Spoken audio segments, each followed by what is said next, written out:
Hai everyone, selamat datang di video aku lagi. Pada kali ini aku akan membahas soal SIMAK UI. For your information, ini asli dari website UI ya teman-teman ya. Jadi nanti linknya akan aku share di description box, nanti bisa kalian klik aja. Oke, jadi jika menurut kalian ini pembahasannya nanti kurang jelas atau kurang apa atau butuh penjelasan apa lagi, kalian bisa tulis di kolom komentar. Dan jika ini bermanfaat, bisa di-share di teman-teman kalian. Terima kasih. So untuk di soal UI ini, SIMAK UI ya teman-teman, untuk soal bahasa Inggris itu masuk pada TKD atau tes kompetensi dasar bagi teman-teman yang belum tahu. Lalu soalnya sekitar ada 15-an, dan langsung saja kita ke nomor 31. Usahakan baca soalnya dulu ya sebelum baca teksnya. Untuk nomor 31, the word lure in paragraph 1 is closest in meaning to bla bla bla. Nah, ini soal nomor 31 menanyakan closest in meaning. Jadi, closest in meaning itu adalah sinonim. Nah, akan lebih baik jika sebelum teman-teman mengerjakan atau memilih jawaban, teman-teman harus tahu dulu arti dari pilihan jawaban A, B, C, D, E. Kemudian nanti kita coba untuk membahasnya melalui konteks di mana kata lure ini digunakan di dalam kalimat. Oke, jadi plan di sini adalah rencana. Kemudian illusion adalah ilusi. Chance adalah kesempatan. Kemudian appeal adalah daya tarik. Thought adalah pemikiran. Oke, jadi lure ini kan letaknya ada di paragraf 1. Jadi kita langsung ke paragraf 1. Oke, jadi kata lure itu ada di sini. Saya kasih kotaan ya. There appears to be increasing numbers of children who specialize in a single sport at an early age. The lure of a college scholarship or a professional career can motivate. Nah, jadi dari kata lure ini di mana dia digunakan dalam kalimat, teman-teman harus bisa menemukan kata kuncinya. Dan di sini kata kuncinya itu adalah college scholarship, kemudian ada professional career, and then can motivate. Jadi kalau kita baca lagi, lure dari beasiswa kuliah atau karir yang profesional bisa memotivasi young athletes atau atlet-atlet muda. Nah, berarti lure di sini konotasinya pasti akan positif. Nah, sekarang kita cek kira-kira dari pilihan jawaban A, B, C, D, E mana yang konotasinya itu positif, yang ada hubungannya dengan memotivasi, kemudian professional career, dan juga beasiswa di perguruan tinggi. Oke, jika yang A itu rencana, bukan. Ini ya masih biasa aja gitu. Kemudian ilusi juga bukan. Kesempatan hampir tapi ya bisa jadi gitu ya. Appeal, daya tarik. Nah, ini lebih ke positif banget. Nanti kita coba gabungkan berdasarkan konteks kalimatnya. Kemudian thought, pemikiran, ini bukan. Oke, jadi jawabannya di sini adalah appeal atau daya tarik. Jika kita kembali ke teksnya, kita coba ya. The lure of a college scholarship or a professional career can motivate young athletes. Berarti daya tarik dari beasiswa perguruan tinggi atau karir yang profesional itu bisa memotivasi young athletes. Jadi di sini lure sinonimnya itu adalah appeal. Oke, kita lanjut ke nomor 32. The word this in paragraph 2 refers to bla bla bla. Kata this pada paragraf 2 refers to merujuk ke mana? Kita langsung ke paragraf 2. Dan untuk soal rujukan kata itu bisa ditemukan dengan membaca kembali atau membaca kalimat sebelum kata this gitu ya. Di sini this-nya kan ada di sini. Nah, kita membacanya berarti harus mundur gitu. Mulai dari ini. Once puberty begins, both boys and girls go through their adolescent growth spurt or AGS. The change and the age at which they occur can have an impact on a child's sports performance. Going through this, melalui masa ini gitu. Jadi teman-teman di sini itu biasanya merujuk pada noun atau kata benda, khususnya kata benda yang jumlahnya itu adalah singular. Tahu singular ya? Jadi singular itu single, cuma satu jumlahnya. Nah, kalau kita mundur ke kalimat sebelumnya, di sini ada kata benda yaitu the change and the age. Tapi nggak mungkin ini jawabannya. Kenapa? Karena pada kata the change and the age itu ada conjunction atau kata hubung and. Berarti dua kata benda ini tidak bisa dipisahkan. Dan kalau misalnya ini jawabannya, maka seharusnya this ini bukan menggunakan yang pakai i, tapi menggunakan this. Nah, ini baru benar. Nah, tapi karena dia pakai yang this ini untuk singular, berarti ya kita cari lagi, kita mundur. Tadi kan going through this itu artinya melalui masa ini. Masa apa kira-kira? Dan ternyata di depan sendiri ini disebutkan once puberty begins, setelah puberty begins.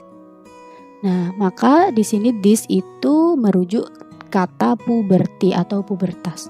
Kita cek di pilihan jawaban apakah ada puberty. 32 age no impact puberty. Nah, ini ada puberty, berarti jawabannya adalah puberty. Next, kita ke nomor 33. Which sentence is closest in meaning to the last sentence in paragraph 3?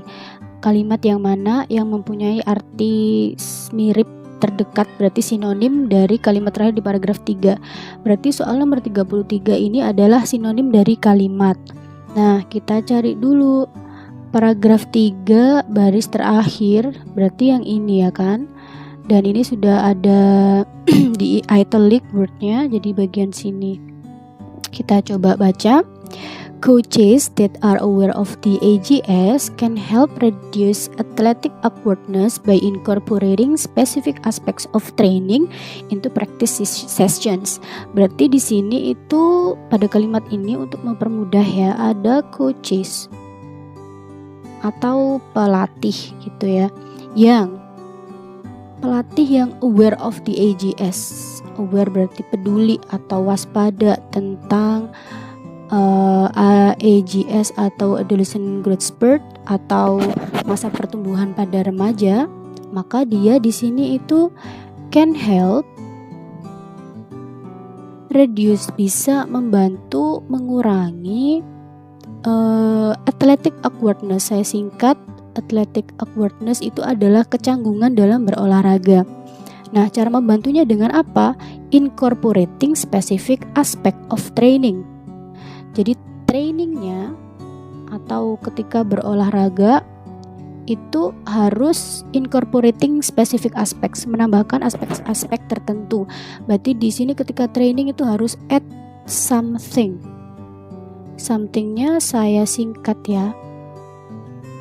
Nah, gini. Nah, sekarang coba kita cek pada pilihan jawabannya. Yang pilihan A dulu. By designing training founded on the knowledge of AGS, dengan mendesain training berdasarkan pengetahuan AGS, berarti ini ada ya. Nih, ada yang ini. Berarti benar yang awal. Kemudian trainers can be more aware of possible difficulties in sports. Trainer bisa lebih waspada. Nah, ini poinnya belum sampai pada bagian yang saya buat. Dia lebih fokus pada waspada pada kesulitannya, tapi tidak ada solusi. Sementara pada kalimat yang tadi itu kan ada solusinya, yaitu dengan menambahkan sesuatu ketika berolahraga. Berarti yang A di sini bukan jawabannya. Next, yang B. With practice that prevents children from performing awkwardly, trainers can assist children through growth phase. Nah, poin saya ada pada di sini. Trainers can assist children. Trainer bisa assist, ini kan sinonimnya adalah help ya. Trainer bisa membantu siswa melalui melalui masa ini, masa pertumbuhan ini. Kalau di bagian yang kita buat tadi, trainer itu bisa membantu untuk mengurangi kecanggungan dalam berolahraga, bukan membantu untuk melewati masa ini. Berarti yang B juga salah. Now yang C, to help children perform with more ease, untuk membantu siswa atau anak perform dengan lebih mudah. Berarti yang ini ya. Tuh, ini udah terbahas. Trainer should consider the effects of puberty. Trainer harus memperhatikan dampak puberti. Berarti ini kan aware of AGS. Sinonimnya ini ya, kata ini. When designing a training routine. Ketika mendesain training rutin, nah lengkap sampai bawah. Nah bisa jadi berarti yang C ini adalah jawabannya. Kita lanjut lagi yang D. Without considering the physical changes undergone by children, tanpa memperhatikan perubahan fisik pada anak, berarti ini termasuk trainernya itu yang aware of AGS. Oke.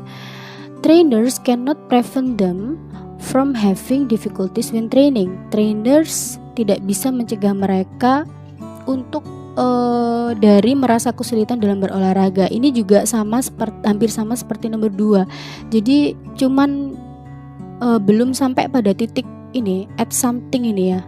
Berarti ya bukan, ini bukan. Lalu yang E, since identifying potential problems during children's phase of AGS is necessary to eliminate clumsiness, berarti ini juga sama dengan aware of AGS. Lanjutannya, trainers can do this before training begins. Trainer bisa melakukan hal ini. Hal ini tuh apa? Ya hanya aware of AGS ini, hanya memperhatikan fase AGS-nya sebelum training begins, tapi tidak ada aktivitas yang dilakukan apa gitu loh. Akhirnya itu ngapain, yang ini tuh loh, add something-nya itu tidak ada. Jadi di sini yang E itu juga bukan jawabannya. Maka yang paling tepat adalah yang C. Oke, next sekarang kita lanjut ke nomor selanjutnya 34. The most appropriate title for this passage is bla bla bla.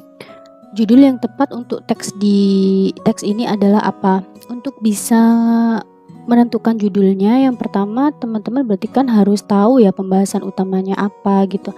Kayak main topiknya. Nah kebetulan kan tadi kita sudah ngerti dikit-dikit lah ya sambil baca tadi, sambil ingat-ingat. Nah di sini untuk bisa mengetahui judulnya itu tips dari aku, biasanya teman-teman baca cepet gitu ya, baca paragraf 1. Jadi teman-teman baca paragraf 1, kemudian baca paragraf terakhir, dan di paragraf 2 cukup baca 1 sampai 2 kalimat aja. Nah dari sini nanti kita bisa menyimpulkan gitu kira-kira topik pembahasannya apa. Dan langsung kita mulai saja. Jadi there appears to be increasing numbers of children who specialize in a single sport at an early age. Jadi ternyata ada peningkatan jumlah anak itu yang menyepesialkan beberapa olahraga atau olahraga tertentu pada saat usia muda. Nah, the lure of bla bla bla tadi, jadi daya tarik, kenapa seperti itu ya? Karena daya tarik dari beasiswa kuliah, kemudian ada professional career, itulah yang memotivasi mereka. Nah, however, tapi the American Academy of Pediatrics recommends avoiding specializing in one sport before puberty. Tapi di American Academy ini menyarankan untuk tidak menyepesialkan memilih olahraga tertentu sebelum pubertas. Nah, ini adalah paragraf 1.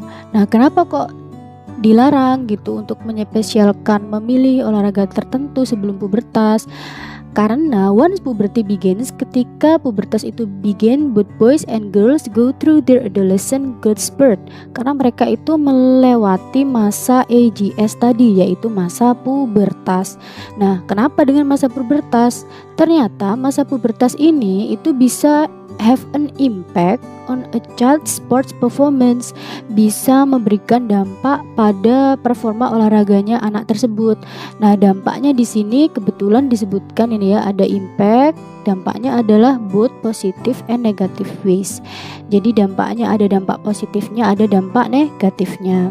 Nah, jadi dari sini sudah mulai ada gambarannya gitu teman-teman.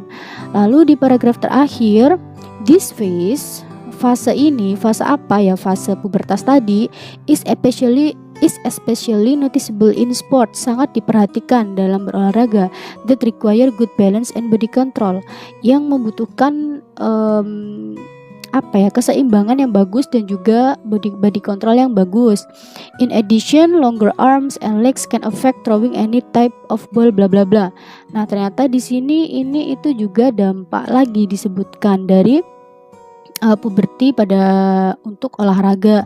Nah, akhirnya kesimpulannya coaches yang tadi ya, jadi coach yang peduli atau waspada tentang AGS itu bisa membantu mengurangi kecanggungan dalam berolahraga dengan menambahkan aspek tertentu saat training. Oke, dari sini kita coba cek di pilihan jawabannya.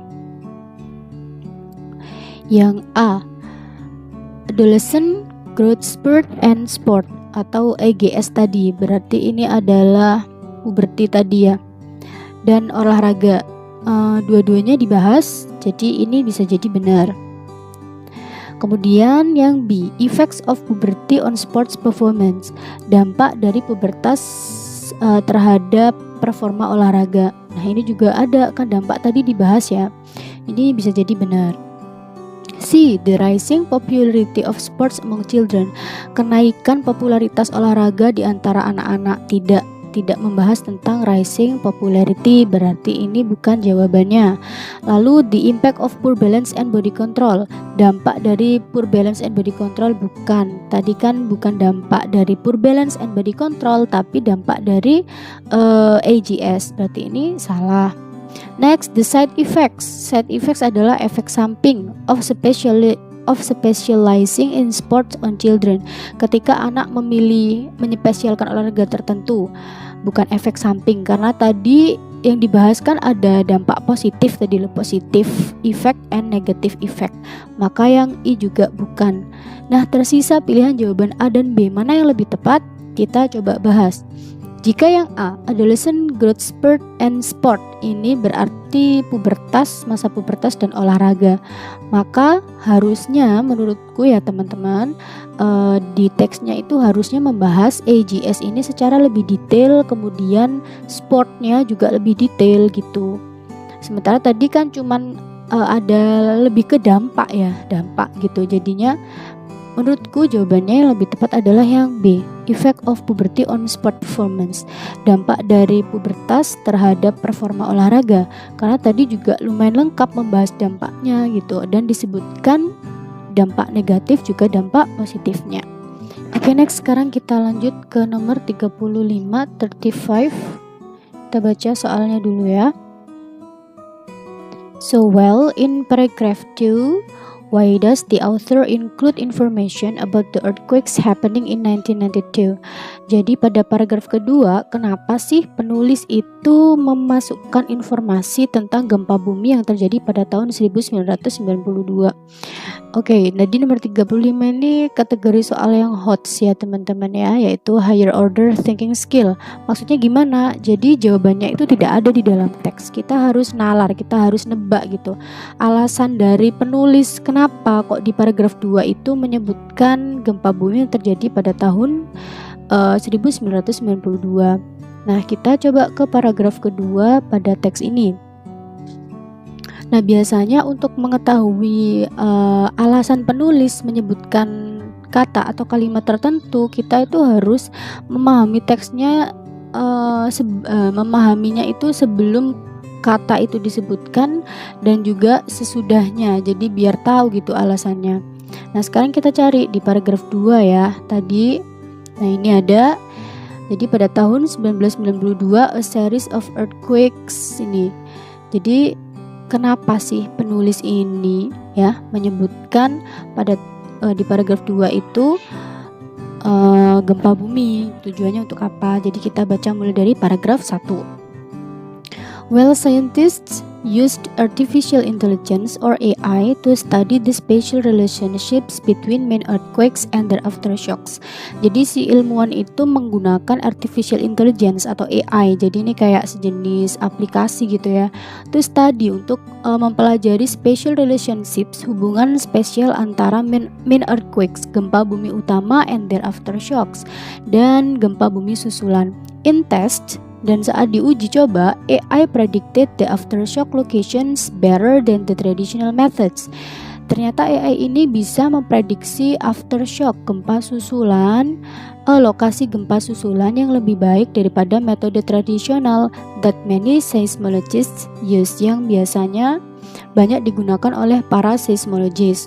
Nah, pada tahun 1992, a series of earthquakes prompted an outbreak of interest among seismologists.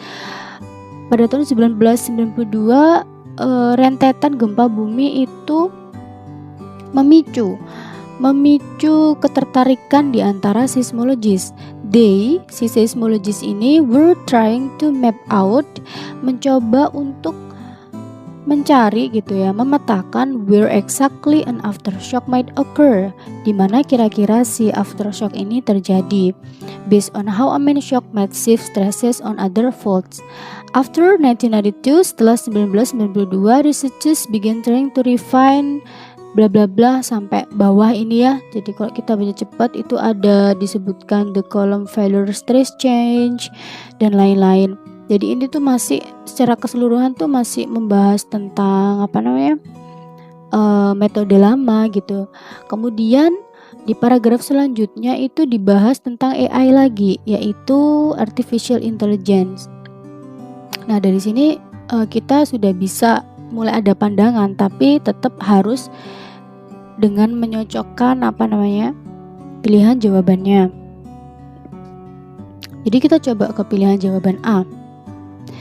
Tujuannya adalah to give background for the new approach in seismology. Tujuannya adalah untuk memberikan latar belakang atau alasan approach yang baru, pendekatan yang baru pada seismologi. Apakah benar si penulis itu tujuannya adalah untuk memberikan latar belakang? Menurutku ini bisa jadi ya. Kenapa bisa jadi? Ya karena pada paragraf 1 di sini itu dibahas tentang AI ya. Jadi AI itu dibahas bahwa ini adalah metode baru gitu yang bisa memprediksi lokasi gempa bumi lebih baik daripada traditional methods. Nah, pada tahun 1992 itu muncul gempa bumi gitu loh yang menarik perhatian seismologi. Dan ternyata setelah itu disebutkan tentang metode lamanya gitu ya. Setelah menyebutkan gempa bumi pada 92, dia menjelaskan tentang metode lama, bagaimana cara kerjanya, dan pada paragraf 3 itu disebutkan lagi tentang aplikasi AI ini. Nah, berarti tujuannya adalah untuk memberikan background kan. Nah, tapi ini masih bisa jadi ya, karena kita belum baca soalnya sampai selesai. Ini bisa jadi. B. To inform readers of the first occurrence of aftershocks. Untuk ngasih tahu pembaca pertama terjadinya gempa susulan. Tidak, karena tadi tidak membahas aftershock, tapi membahas tentang earthquakes yang happening in 1992. Salah. C. To describe how extensive the AI research has been done. Untuk mendeskripsikan seberapa ekstensifnya sih penelitian AI yang sudah dilakukan. Tidak ya, jadi tidak membahas itu. Kan ada, kalau memang ini harusnya itu lebih fokus untuk membahas AI, tapi tadi kan juga disebutkan tentang metode lama juga. Nah, jadi ini salah. D. To illustrate how interesting aftershocks were to seismologists. Untuk mengilustrasikan seberapa pentingnya aftershocks. Sudah, ini bukan poinnya, kan tadi poinnya adalah di earthquakes. Jadi ini juga salah. E. To give an example. Untuk memberikan contoh gempa bumi dalam sejarah. Tidak mungkin tujuannya hanya memberikan contoh. Jadi memberikan contoh itu tujuannya adalah untuk give background. Jadi yang tepat adalah yang A. Oke, sekarang pada nomor 36, which of the following statements is false according to the text? Di mana statement pernyataan di bawah ini yang salah berdasarkan teks. Untuk menjawab soal seperti ini, yang pertama kita harus telaten ya teman-teman, karena ya udah kita memang harus nyari satu persatu gitu. Kecuali kalau kita sudah menemukan jawabannya, kita bisa berhenti. Maksud saya gini, jadi kayak pilihan A, B, C, D, E ini harus dicek satu-satu. Nah, kecuali di tengah jalan gitu ya, kita menemukan jawabannya, misal jawabannya C, berarti ya udah yang D sama E nggak usah dilanjutkan. Nah, sekarang kita coba yang jawaban A dulu. Di sini yang pertama harus menentukan kata kunci dari setiap pilihan jawaban ya. Jadi untuk yang A, the column failure stress change is one of the traditional methods. Kata kuncinya adalah the column failure stress change. Nah, ini kita cari posisinya ada di paragraf mana, kalimat mana, kemudian kita cocokkan bener gak itu informasinya. Kita cari the column failure stress change ada di mana lokasinya.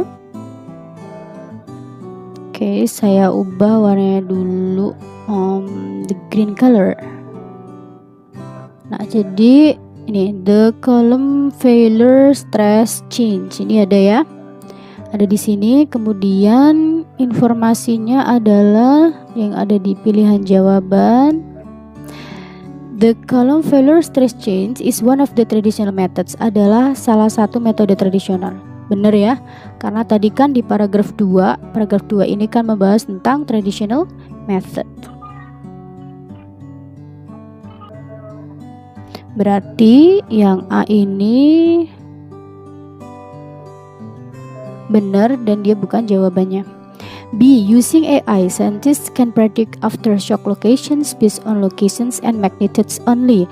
Kata kuncinya adalah using AI. Kita cari kira-kira using AI dibahas di paragraf berapa. Oke, masih ada bekasnya tadi ya. Ini ada using AI. The data included more than locations and magnitudes. Kalau di pilihan jawabannya, using AI, scientists can predict aftershock locations based on locations and magnitudes only. Bisa memprediksi lokasi gempa susulan berdasarkan location and magnitudes only. Hanya berdasarkan lokasi dan magnitude.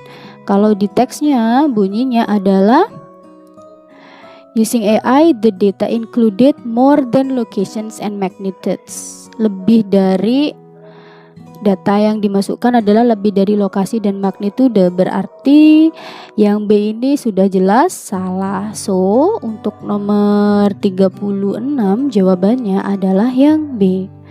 Nah, karena kita sudah nemu jawabannya, ya sudah nggak usah dilanjut baca sampai CDE karena it takes time, membuang-buang waktu. Next, kita lanjut ke nomor 37. This passage would probably be assigned reading in which of the following course. Jadi teks ini itu kira-kira dibaca pada mata pelajaran apa? Tadi kan tentang gempa bumi ya. Jadi kalau computer science itu bukan, geophysics bisa jadi, engineering, permesinan bukan, statistik, hitung-hitungan bukan, history, sejarah juga bukan. Jadi jawabannya adalah geophysics. Next, kita move to number 38. It can be inferred from the text that bla bla bla. Bisa disimpulkan dari teks bahwa titik-titik. Untuk soal inferring ini itu inference itu adalah kesimpulan ya. Jadi kalau kesimpulan itu sebenarnya ya kita baca semua teks, kemudian kita juga harus sangat teliti gitu, ngecek satu-satu pilihan jawaban A, B, C, D, E ini ada di teks atau tidak. Hampir sama seperti soal nomor 36, cuman di sini dia lebih pada kesimpulan dari teksnya. Jadi untuk mempermudah dia hampir sama kayak menentukan main topik gitu ya. Kita baca paragraf 1, kemudian baca paragraf terakhir, dan paragraf tengah-tengahnya itu cukup baca 1 sampai 2 kalimat aja. Kita coba nomor 38. Karena paragraf 1 tadi sudah kita baca ya. Jadi paragraf 1 itu kan membahas tentang ilmuwan yang menggunakan aplikasi baru, yaitu aplikasi AI yang tujuannya adalah untuk memprediksi gempa susulan. Kemudian pada paragraf kedua tadi juga sudah kita baca. Jadi di paragraf kedua adalah membahas tentang traditional methods atau metode tradisional sebelum adanya AI. Nah, pada paragraf ketiga itu membahas tentang using AI, the data included more than location and magnitudes. Jadi menggunakan AI itu data yang dimasukkan tuh lebih dari lokasi dan juga magnitude. Dan ini jika teman-teman perhatikan, dia itu membahas tentang kayak positifnya gitu ya dari AI, dari aplikasi AI. Buktinya mana? Ini ada di paragraf kalimat terakhir. The AI consistently predicted aftershock locations much better. Jadi AI ini secara konsisten bisa memprediksi lokasi gempa susulan itu lebih baik. Berarti ini kan membahas tentang positifnya. Nah, pada paragraf terakhir ada kata however. However ini kan artinya adalah namun atau bagaimanapun. Berarti kita bisa tebak bahwa paragraf selanjutnya itu akan membahas tentang kekurangan dari si AI itu. Nah, kita cari, baca cepet gitu ya. Kekurangannya apa? Nah, ternyata setelah dibaca cepet, kekurangannya adalah nih, another question is whether AI-based forecast system could leap into action quickly enough after a quake. Jadi pertanyaannya adalah apakah aplikasi AI ini bisa memprediksi dengan cepat gitu. Nah, itu masih dipertanyakan. Cara memprediksinya bisa cepat atau tidak itu masih dipertanyakan. Nah, sekarang kita coba cocokkan dengan pilihan jawaban yang ada. Yang prior to 1992, prior itu sebelum ya. Jadi sebelum 1992, research was focused on measuring the magnitude of the main earthquake. Yang pertama, kalau kalian ingat tahun 92 itu jelas tertera di sini ya. Ada di sini pada tahun 92 dan after 92. Berarti sebelum 92 itu tidak ada pembahasannya. Maka pilihan jawaban yang A itu kurang tepat. Now, yang B, an aftershock indicates that the subsurface is undergoing a permanent fault shift. Gempa susulan tuh mengindikasi bla bla bla. Nah, ini kan harus nyari gitu ya satu persatu. Kalau yang ini tadi kan gampang nyarinya karena ada tahun. Nah, karena ini agak sulit ya udah kita lewati dulu aja. Kita lanjut ke C. Due to its limitations, karena keterbatasannya, AI most likely cannot perform as fast as it is needed. Nah, ini bisa jadi jawabannya. Kenapa begitu? Due to its limitations, karena keterbatasannya, AI, kan tadi topiknya AI ya, most likely cannot perform, tidak bisa bekerja as fast as it is needed, secepat yang dibutuhkan. Nah, ini kan sesuai kayak yang di paragraf terakhir tadi, yaitu ada kata another question, masih dipertanyakan gitu, apakah AI ini bisa perform dengan quickly atau tidak. Ya berarti kesimpulannya ada di sini, ada di jawaban C. Nah, kalau yang D kita coba ya, the more powerful an earthquake, semakin kuat gempa bumi, the more aftershock will occur, semakin banyak gempa susulannya. Nah, ini juga tidak ada keterangan seperti itu, tapi dia lebih ke aplikasi dari si AI itu. Kelebihannya apa? Poinnya itu bukan pada earthquake dan juga aftershocknya ya, tapi tentang bagaimana aftershock itu bagaimana AI itu bisa memprediksi aftershock. Jadi bukan. Yang I, the aftershock almost always immediately follows an earthquake. Aftershock hampir selalu menyertai earthquake.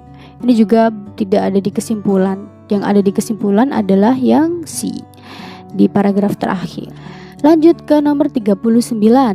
The tone of this passage is bla bla bla. Jadi tone itu kayak sikap penulis gitu terhadap teks ini gitu. Kalau critical ini mengkritik. Berarti harusnya menyebutkan kekurangan-kekurangan dari topik. Topiknya tadi kan AI. Dan dia tidak menyebutkan kekurangannya saja, tapi juga malah lebih banyak kelebihan. Ya, jadi ini bukan jawabannya. Pesimis sama seperti kritik, harusnya lebih banyak negatifnya. berarti ini bukan. Concern untuk kayak prihatin gitu. Kalau prihatin kan akan menunjukkan simpatinya. Tadi nggak ada seperti itu ya, jadi bukan jawabannya. Kemudian informatif. Nah, informatif ini memberikan informasi. Biasanya kalau informatif itu tujuan penulisnya itu ya hanya ngasih tahu tentang informasi suatu topik. Jadi dia nggak memihak, disebutkan positifnya, negatifnya, dan info-info lainnya. Dan ini lah yang terjadi pada teks yang kita baca barusan, maka informatif bisa jadi jawabannya. Persuasif atau lebih ke membujuk, merayu, mengiklankan seperti itu. Tadi kan tidak ya disebutkan negatifnya, berarti nggak mungkin dong tujuannya dia untuk merayu. So jawabannya adalah yang D.